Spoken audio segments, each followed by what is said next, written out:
Somewhere along the line, serving a previous church, I remember being in a farmer's field, and we were walking the field, and I found this stone, and he said, "You ought to keep that because that's an artifact. That's an Indian artifact." He said it's a grinding stone, and he showed me how the curve on the stone and the embedded grain. This was a stone that was used apparently at one point to grind grain, and I thought, well, that's curious, and so I kept it. It's been around for years and years and years. The older I get, the longer that I'm in ministry, the more meaning this stone has, because it reminds me of the biblical word for tribulation.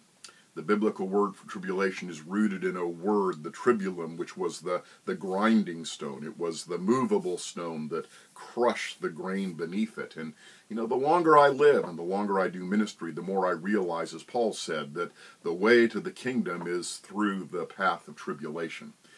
Recently in worship, we sang, "What a Friend We Have in Jesus," and remembered those words, "Are you weak or heavy laden? Are you cumbered with a world of care? And the answer is yes. The answer is I am. The answer is you are.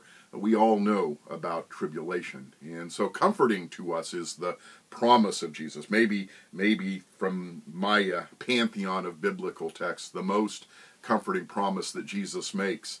"Come unto me, all ye who are heavy laden, burdened, and I will give you rest." Love that promise. But I've got to wonder how it works. Is that just a spiritual reality? Is that just something that we feel in our hearts, or is there something more to that?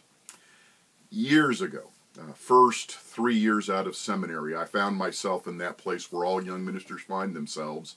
I was discouraged. The kingdom hadn't come, even though I graduated from seminary, even though I had been ordained, even though I was doing ministry. The kingdom had not arrived, and I was discouraged, mightily discouraged. And I'll never forget one rainy afternoon. There was a knock at my door, and in walked a friend from seminary serving another church in the Panhandle. And 10 minutes later, there was another knock at the door, and there was another seminary friend serving another church in the Panhandle. And 10 minutes after that, there was a third knock at the door, and a third friend, a guy I'd gone to school with, showed up. And they'd heard that I was heavy laden. They had heard that I was cumbered with a load of care. And they all just said, they got together and decided they're going to go see Skinner. They're going to go try to encourage Skinner. And so they spent a better part of an afternoon taking care of me spiritually. And as they left, I came to a new appreciation about how Christ makes himself known to us as the one who gives rest and care. He gives it through his other body, the church.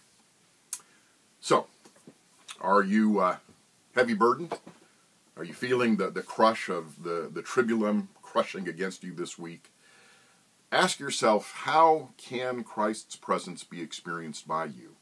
And maybe the best way to get after that is to ask the question, who else in your life is being crushed? And can you reach out to them this week? Can you become the rest and the presence, the peace of Christ to them? In doing that, I think we will find our own comfort established.